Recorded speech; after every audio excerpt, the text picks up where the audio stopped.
আল্লাহ তৈরি করে রেখেছে, ওইটা যখন বুঝিয়ে দেওয়া হবে তখন হাফেজে কোরআনকে আল্লাহ তাআলা ৬৬৬৬টা কোরআনের আয়াতের বদলতে এক একটা আয়াতের মাধ্যমে এক একতলা বিল্ডিং এর মালিক বানিয়ে দিবে। চিল্লায়ে বলেন আল্লাহু আকবার। আর এই সর্ব উঁচুতে যেই রুমটা থাকবে, যেই কামরাটা থাকবে, সেই কামরার মালিক হবে একজন হাফেজে কোরআনের বাবা। শুধু তা নয়, আরে বাবা, এই ফুলের তোড়া তো সাধারণ ফুলের তোড়া। হাফেজের কোরআনের বাবাকে আল্লাহ তাআলা হাসরের ময়দানে নূরের টুপি পরাইয়া দাঁড় করাইব। আরো জোরে আওয়াজ যখন আল্লাহু আকবার। একটা হাফেজে কোরআনের বাবাকে যদি, মাকে যদি আল্লাহ তাআলা এত সম্মান ইজ্জত দান করে, তাহলে একটা হাফেজকে আল্লাহ তাআলা কত সম্মান দিবে এটা আমরা বলতে পারবো না। আরো জোরে আওয়াজ দিয়ে কান। এজন্য আমি আপনাদেরকে অনুরোধ করব, আপনার একটা সন্তানকে মহিউস সুন্নাহ মাদ্রাসায় পাঠিয়ে দেন, আপনার একটা মেয়েকে এই মহিলা মাদ্রাসায় পাঠিয়ে দেন, তাহলে দেখবেন আল্লাহ তাআলা এর বরকতে আপনার রুজি রোজগারের মধ্যে দুনিয়ার শান মান ইজ্জত এবং আখিরাতে জান্নাতের মালিক বানিয়ে দিব। আমরা দিতে চাই তো ইনশাআল্লাহ। হুজুরের সাথে ওয়াদা করেছেন, আমার সাথে ওয়াদা করেন।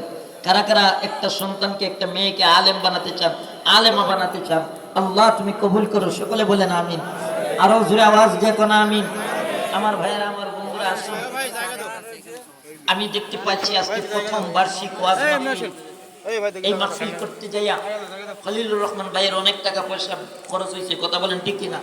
এই যে আমি সিলেট থেকে আসছি, আমারও তো হাদিয়া দেওয়া লাগবো। কিটা বলেন আপনারা, দেওয়া লাগবে কি লাগবে না? বক্তারা টাকা ছাড়া ওয়াজ করে, কথা কন না কেন? আরো জুড়ে বলে। আমি বলছি যে ভাই দেখেন, আমার মাহফিল কিন্তু ডায়েরিতে উনি যার মাধ্যমে দাওয়াত দিছে, একটু বেড়াচড়া হওয়ার কারণে ডায়েরিতে আমি লিখিনি। আমার মাহফিল ছিল কুমিল্লা লাকসামে। আমি বাইরে কইছি কুমিল্লার মাহফিল ক্যান্সেল দিয়ে আইছি, খবর আছে আপনার? কথা কয় না? আসলে আজকের মাহফিলটা ছিল কুমিল্লা লাকসামে। ভাই দাওয়াত দিয়েছিলেন আরেকজন বন্ধুর মাধ্যমে, উনি আলাপ করেছেন, উনি আমার সাথে এই মুহূর্তে যোগাযোগ করেছেন, কিন্তু আমার খেয়াল নেই ডায়েরিতে তোলার, যার কারণে বেড়ালাই গা এটা লাকসাম চলে গেছিল। ওদেরকে বুঝাইয়া শোনাইয়া ভাইয়ের এখানে চলে আসছি। এজন্য ভাইজান আপনাদেরকে বলতে চাই, এই কওমি মাদ্রাসায় যদি আমার পকেট থেকে একটা টাকা যায়, এই টাকাটা বিফলে যাবে না। কথা বলেন ঠিক কিনা? এই টাকাটা সৎকায় জারিয়া হিসেবে থাকবে। এজন্য আমার পরে আরো উলামায়ে কেরামরা আছেন, বয়ান করবেন। আমি মুসাফির মানুষ, সিলেট থেকে এখানে এসেছি মুসাফির। আল্লাহ তাআলা মুসাফিরের দোয়া, উলামায়ে কেরাম সাক্ষী, আল্লাহ মুসাফিরের দোয়া ফিরাইয়া দেয় না। আমি গুনাহগার, কিন্তু এই মুহূর্তে মুসাফির। এজন্য আমি এই ময়দান থেকে কয়েকটা লোক দেখতে চাই, নগদ 2000 টাকা দিবে এরকম 5 জন লোক দেখতে চাই। কে আছো বলো?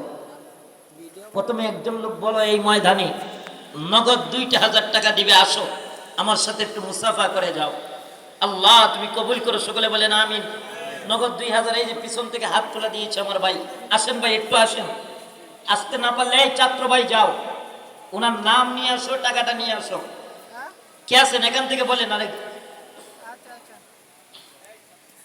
সামন থেকে কে আছে? কেউ উঠবেন না ভাই।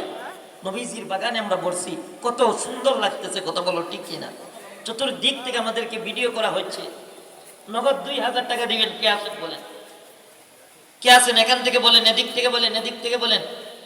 বলেন না নগদ 2000 টাকা? বেশি হয়ে গেল। 1000 টাকা দিবেন নগদ।